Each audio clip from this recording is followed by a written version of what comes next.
Salut, c'est Trado, voilà la vidéo d'analyse technique sur l'or.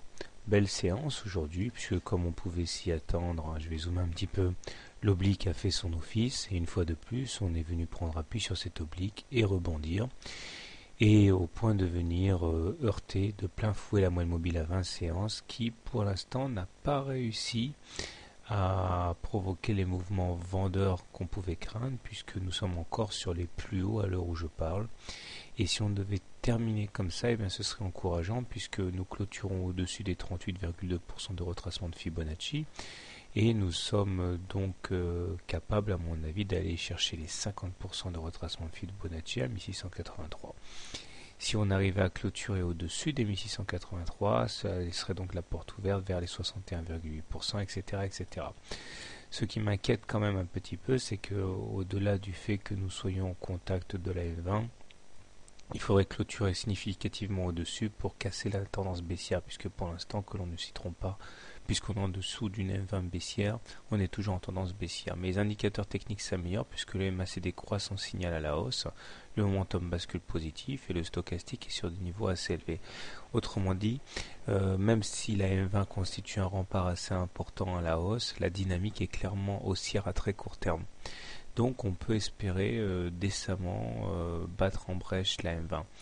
Il faudrait cependant s'affranchir d'un autre rempart à la hausse qui est la ligne de coup ici du double top que j'ai signalé en gris. Tant qu'on n'a pas clôturé significativement au-dessus de la ligne de coup grise, eh bien tout ce à quoi nous assistons actuellement ne pourrait simplement être qu'un rebond technique, un throwback comme on dit, question de venir retester le support qui va devenir résistance, le support qui a été cassé le 23 septembre, donc cette fameuse ligne de coup. Donc, pour faire simple, on est en dessus d'une M20 baissière, donc on est toujours en tendance baissière. Nous sommes cependant confrontés actuellement à un rebond technique dont la pérennité va donc dépendre de la capacité à casser la M20 ou pas. Donc si vous êtes haussier, vous avez un point d'entrée intéressant sur la M7, voire sur l'oblique noir. Si vous êtes super agressif, vous pouvez m'acheter dès à présent. Si vous êtes baissier, eh bien vous avez un excellent point d'entrée maintenant et vous en aurez un autre au contact de la ligne de coup grise. Quant à moi, puisqu'on est en dessous d'une M20 baissière, je considère toujours qu'on est en tendance baissière.